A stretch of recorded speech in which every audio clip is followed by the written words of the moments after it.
Hello, viewers, and welcome to 433 Sports. I am Arafat, your host.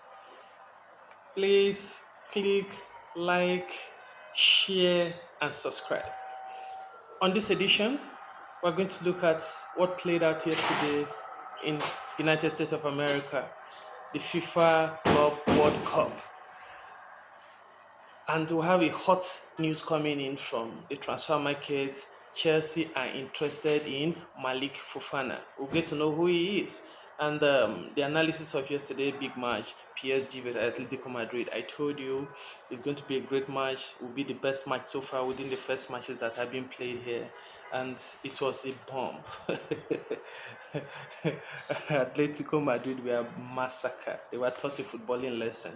And fortunately, one of the players was complaining that the boots hot, the sun, the weather.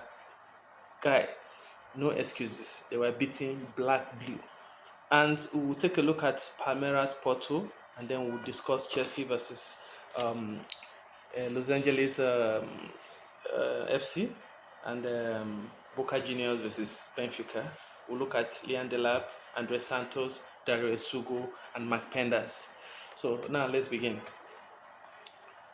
Report coming in from L'Equipe, that's the French media outsource, one of the most credible source for transfer market in the French league, releasing a statement rumoring that Chelsea are interested in Malik Fofana, a 19 years old who is a Belgian and was that broke into the team last season, and Lyon are quoting around 50 million pounds, 50 million euros for Malik Fofana.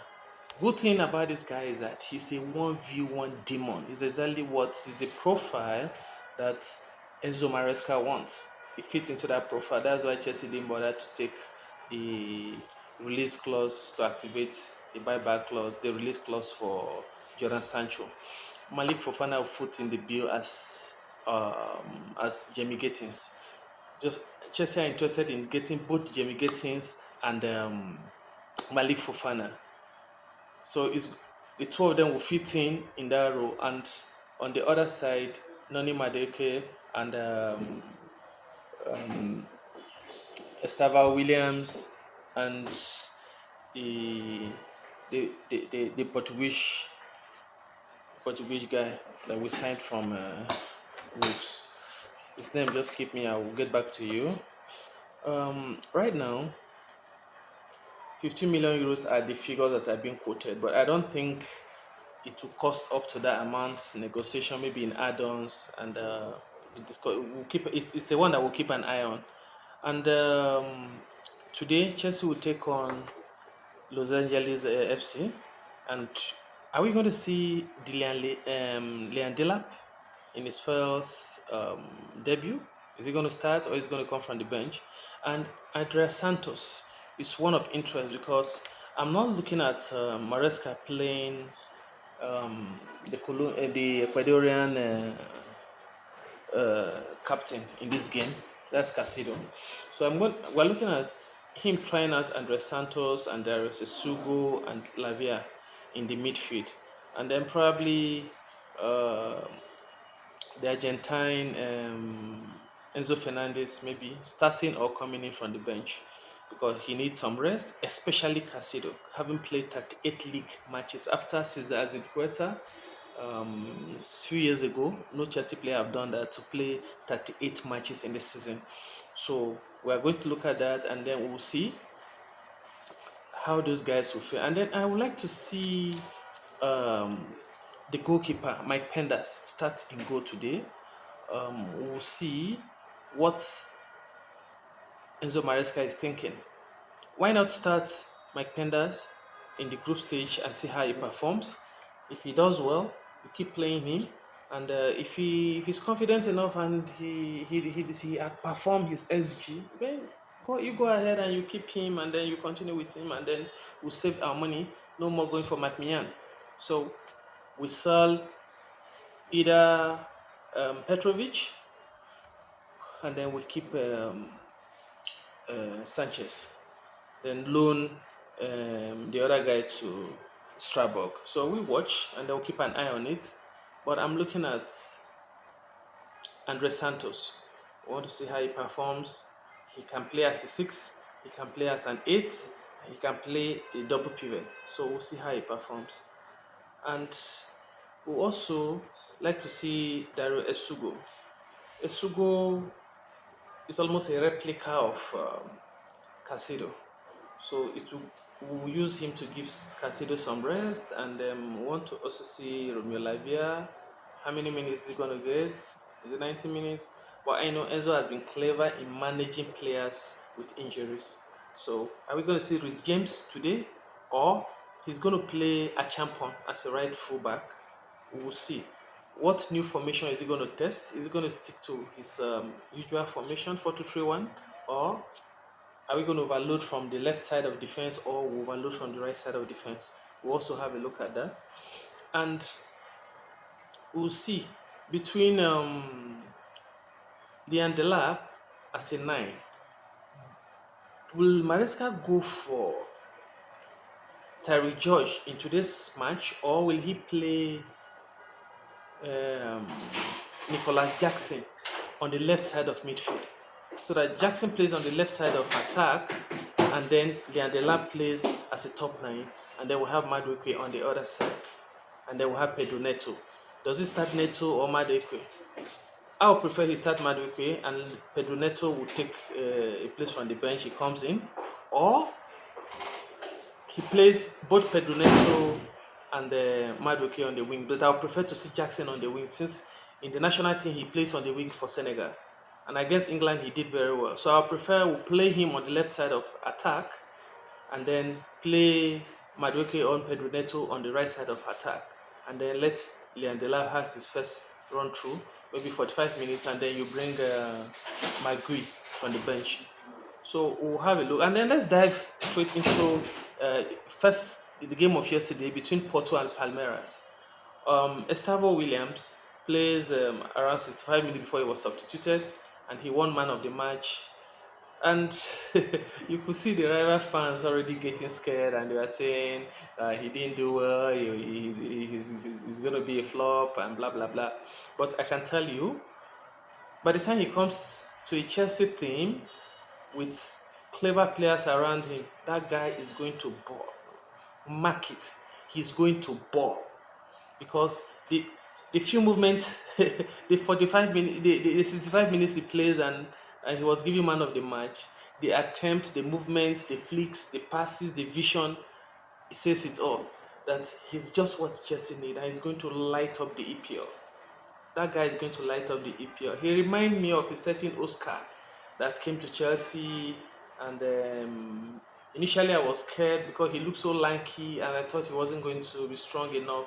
But Oscar introduced himself big time in the game between Chelsea and Juventus by scoring 2 beautiful goals. The sublime free kick against Crystal Palace, some of the goals he scored, the movements, Eden Hazard, Oscar, Williams, it was a beauty to watch. It was in the heat of this moment that the likes of Kevin De Bruyne, Mohamed Salah could not break into the team, and they have to go on loan, and finally they left Chelsea. But so far, so good. It was beautiful to watch. And yesterday, big game, PSG. There was no Ousmane Dembele, there was no Bakola, and Goncalo Ramos starting 9, and PSG. See, pay attention. PSG are going to dominate European football for years to come. At the time, it was the Pep team, the Xavi, the Iniesta, the Busquets, and Messi. But this time around, the Dues, the Kvaratskhelia, the Vitinha, the João Neves, the Fabian Ruiz, the tiki-taka, blind playing, the aggressive attack and the massive attack and massive defense. I was looking forward to see what Diego Simeone will bring, but he never disappointed. He brought his usual Catanaccio, but Atletico Madrid were butchered.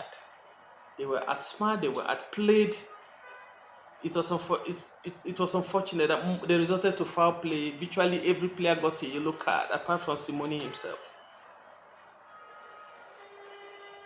PSG have taken the game to a different level without spending so much.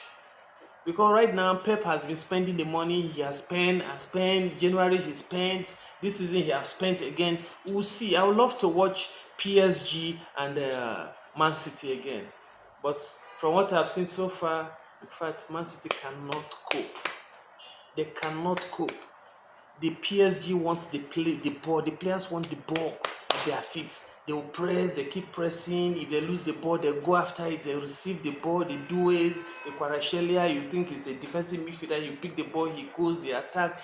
These guys are relentless. Even after 90 minutes, they keep playing. They want to score. They will score. They keep coming. They want to score more goals. They keep coming. They will score and they will score. I love it. I love it. I love what I saw.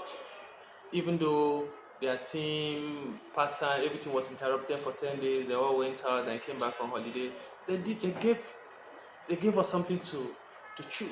We enjoyed it, we love it, and it was boom. So if Chelsea gives Maresca the profile players that he wants, the profile that he wants, the Gittins, the Malik Fofana, um, a good central defender, maybe Brightweight, or we'll go for Arojo. We want, and I hope we can stay fit. And Chelsea has something going for them that others don't have. If you watch that PSG team, they press as a unit. If the whole Chelsea decide to press as a unit, just like we started the season, and the way we press, especially if you watch the European Conference League, the way we press and win, like our games against Panathinaikos, the way we finish them up with high press, win the ball back, and annihilate them. So by the time we start playing, we move to the next phase. By the time we start playing, we have more ball winners. We have aggressive and athletic players in Casido, Nan Esugo have joined. This guy Lavia, I pray he stays fit. And I love the clever way Enzo Maresca has been using them just to ensure that, they stay fit. It will be good for us. I would love to see how Enzo Maresca approach this tournament, how he start bringing out his tactical acumen, from level 2 to 3 to 4 and go to the higher level. We want to see something beautiful this season, and I hope the lab will hit the ground running, score the goals, because the passes will always come. The passes will always come from the wings, from the middle. We dominate, we create, and I hope to see Enzo Fernandez become that deep playmaker, the like of Cruz, because the chances he created last season, unfortunately wasted most of the chances. We wasted it, especially Nicolas Jackson was one of the most guilty party, So we hope he does well and everything goes down well. So, ladies and gentlemen, we leave it here. I'm Arafat. I'll catch you after the game. We'll come back and we'll drop the analysis, and then we'll discuss more of the breaking news that comes, and we'll analyze the market. And as time goes on, we'll come up with more content, and we'll talk about Arsenal, Man United, Man City, and every other team, Barcelona, Madrid. But right now, we'll stop here. If you enjoy it, please subscribe, like, and share. I'm still setting up my studio, so you're going to be seeing different background, and because time is of essence, I need to drop the video as I told you. This one came a little bit late because of network, and I had a very busy day. So catch you 423 Sports, Arafat. Bye bye.